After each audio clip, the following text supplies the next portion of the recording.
Sure, everyone's excited. So let's dive in, alright? Recently, Arthur Miguel went viral. Did you say Arthur Miguel, ma lady? Do you know him? I believe he's a young Filipino artist who started covering songs for YouTube and SoundCloud with an accumulated 1.6 million listeners on Spotify and 974,000 subscribers on YouTube. Whoa, that's impressive. Going back, Arthur imparted his thoughts or opinion about P-pop, which of course he's entitled to. However, that didn't save him from the keen eyes of the public. Many posted their sentiments on social media and other platforms. Some are just neutral, but some are not. On the other hand, we cannot blame other Filipinos for feeling uncomfortable about his opinion, since they love the newly emerged P-pop genre. Before this event, there was already a controversy that P-pop is just a copycat of K-pop. I didn't know that. Don't worry, we will not intensify the controversy. Instead, we will go in depth about what P-pop truly is, to have a sound opinion. First things first, we have to know what P-pop is. P-pop is a contemporary pop music in the Philippines that evolved from OPM. For those who doesn't know what OPM is, it stands for Original Filipino Music. And when we hear the word OPM, what first comes to mind are ballads and alternative music, right? According to the 15th Congress, Senate Bill number 961, Section 3, called Music Industry Development Act of 2010, OPM is any musical composition with or without lyrics, originally created by a Filipino, whether the lyrics be in Filipino, English, other foreign languages, or any other dialect. Oops. I'm sorry. I just know that. You're the smartest, but you have to behave, okay? Clearly, the composition need not to be on a particular musical genre. It doesn't also say how it shall be performed, but tracing back the history will give us the trend. The term OPM was created in the 70s and 80s as a label for Philippine pop ballads and became a successor to the Manila Sound era. However, OPM eventually became an umbrella term for all music produced by Filipinos. Functionally, OPM label protected and preserved Filipino music. It also promoted a strong foothold on Filipino nationalism. As early as 1960s, Filipino pop songs were popularized in ballad form and performed by Filipino artists like Kalista Corrales and Nora Oner. In 1970s, Basil Valdez, Freddie Aguilar, and Ray Valera, alongside singer-songwriters Ryan Cayabyab and Jose Marie Chan, rose to fame by composing original English love songs and modern Tagalog songs.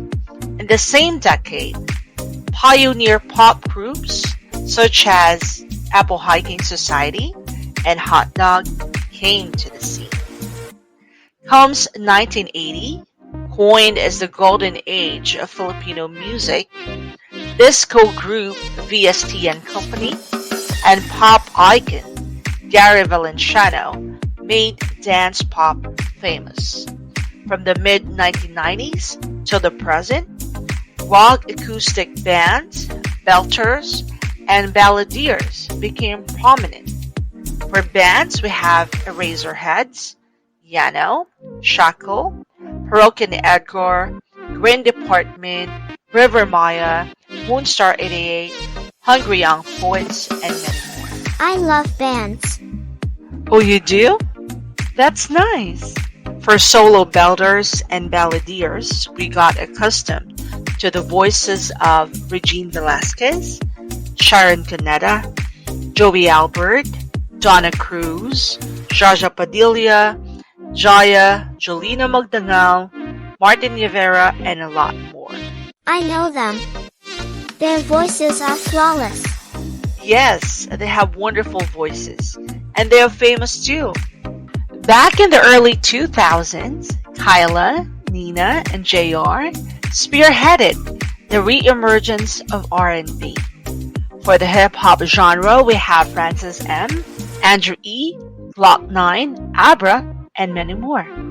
Viva Hot Babes, Mocha Girls, and Sex Bomb Girls are all sing and dance pop groups and became popular among the masses for the novelty songs.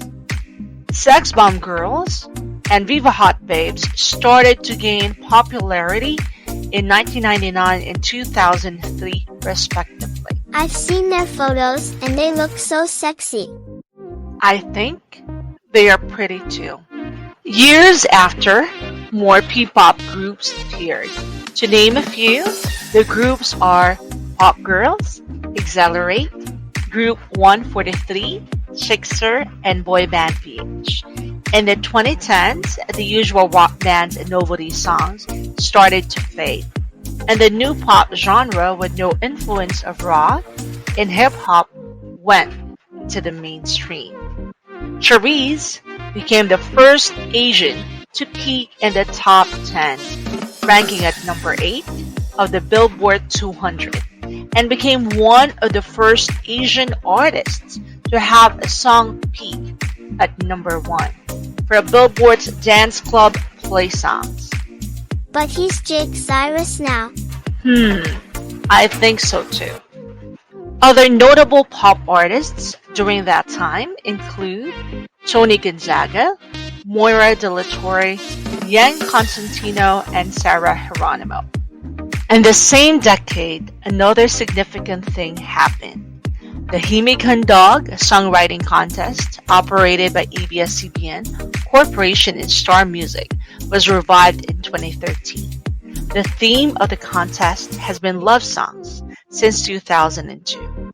So in the 2013 and 2014 editions, the logo of the contest turns out to be a heart with a text in the middle, which reads as P-pop love songs.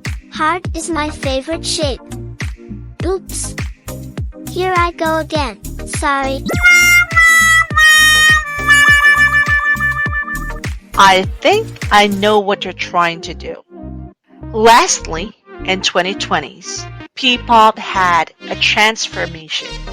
New generation solo artists appeared. Modern P-pop idol groups such as MNL48, SB19, BGYO, ALAMAT, Benny, and many more were born out of the influence of K-pop and J-pop. I like them so much. They are all good singers and dancers. Exactly. Their performances are lit. At this point, maybe you're asking, why am I telling you all this? Well, the answer is simple. Facts prove that Pinoy pop music already exists as a genre, right before K-pop went into the mainstream in 2012. Good point. And history makes me smarter too. Even before the eras of vanilla sound, Filipino music got influenced by Spanish and American characteristics due to colonialism. Similarly, in the early 90s, the Filipino band Brownman Revival integrated pop, folk, rock, percussion, and wind instruments to their composition to bring out the reggae vibes.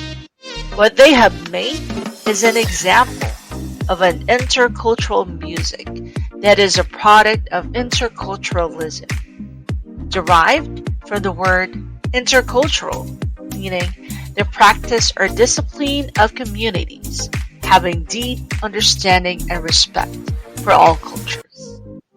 Having known the concept of intercultural music, should we call the composition Jamaican pop or reggae pop instead of opium? How about the compositions performed by Filipinos during the colonial period and after? Should we call them Spanish pop or American pop, since they are a product of interculturalism? Or is it right to consider pre-colonial compositions as opium only? Your questions got me thinking. Same thing with the movies, developed in the 1930s. Shortly after Hollywood movies began to rise in 1927, Filipino films were greatly influenced by the Western style, and innovations were done out of those influences. But the movies produced during that time were still regarded as Filipino movies. Well, that makes sense.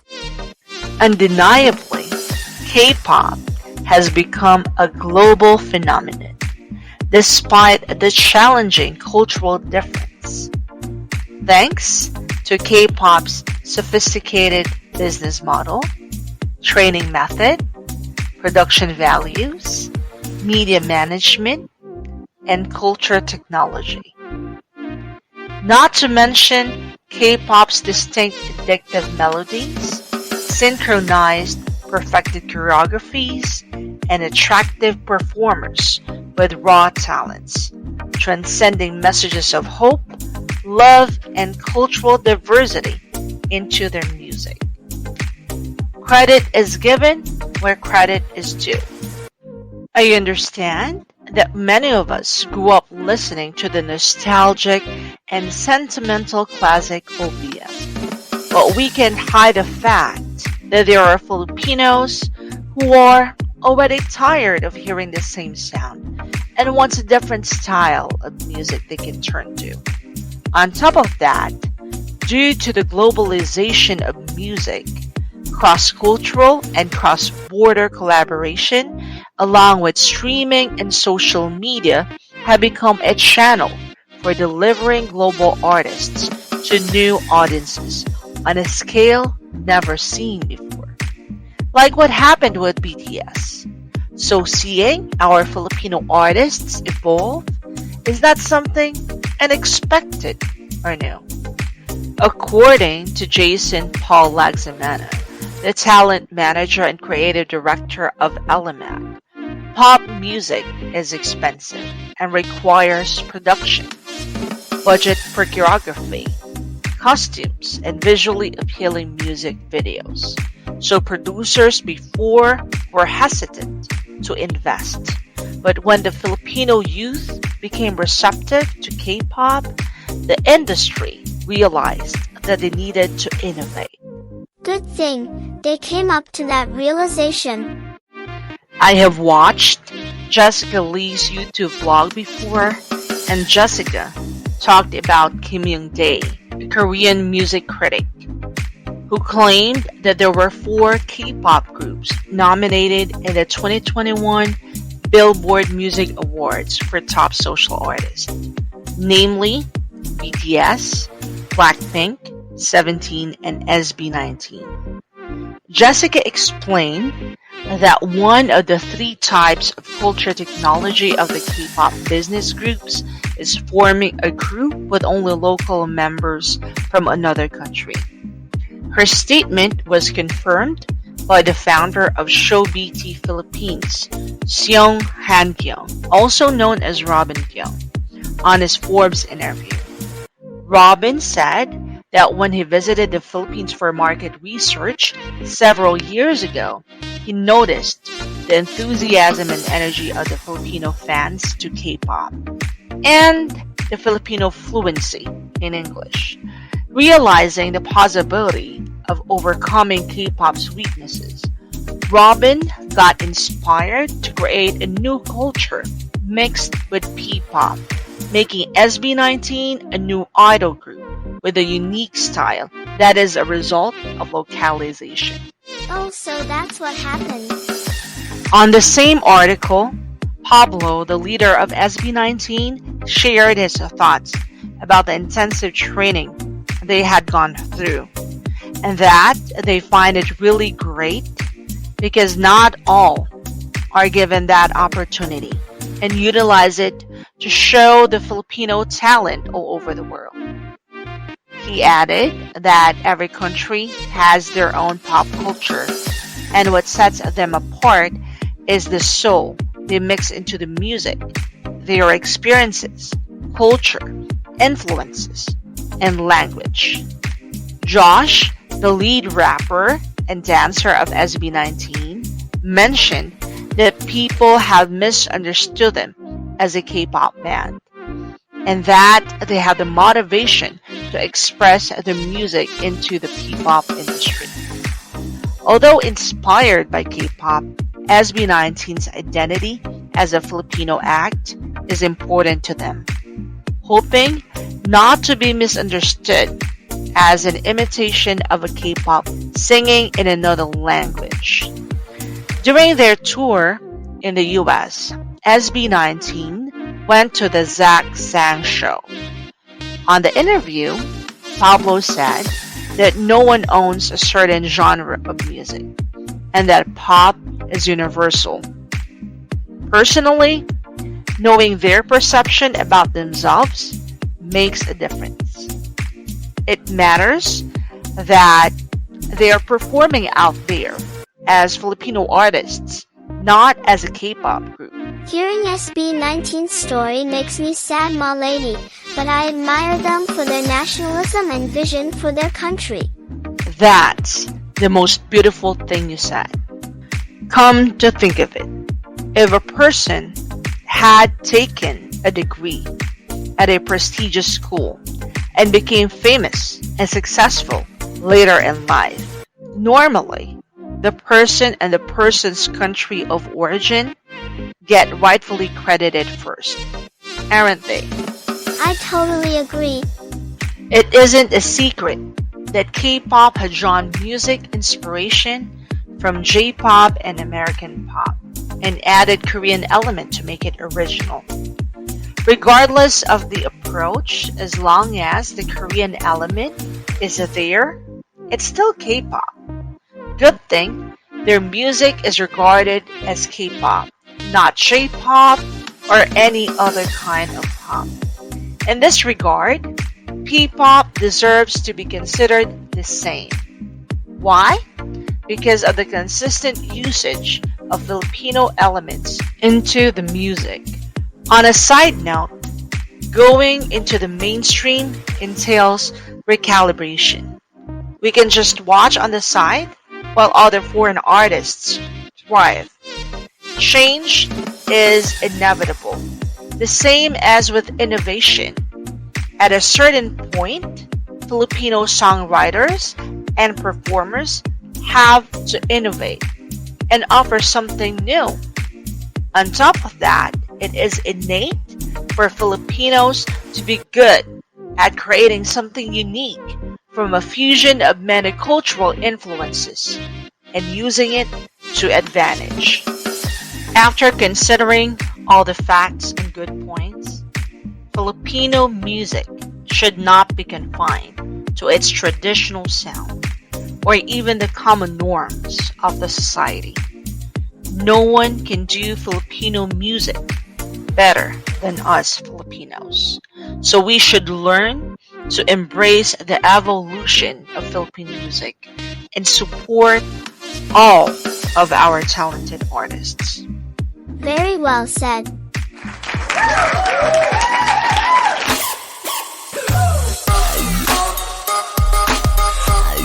The mystery question is, what is your favorite part of the podcast episode? Provide your answer using the hashtag TFC Strictly Entertainment together with your name and contact number. Then, post it on any of the TFC channel's accounts in Twitter, Facebook, Instagram, TikTok, or YouTube. The winner will be chosen based on the most appealing answer, and the winner will be announced on the next episode. Funsters, thank you for reaching this far.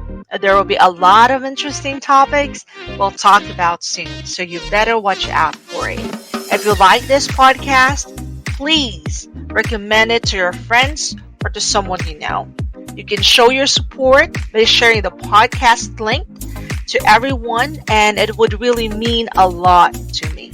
You can also shoot me a message on the channel's account. On any of the channel's account. We'll miss you, and let's walk together on the next episode of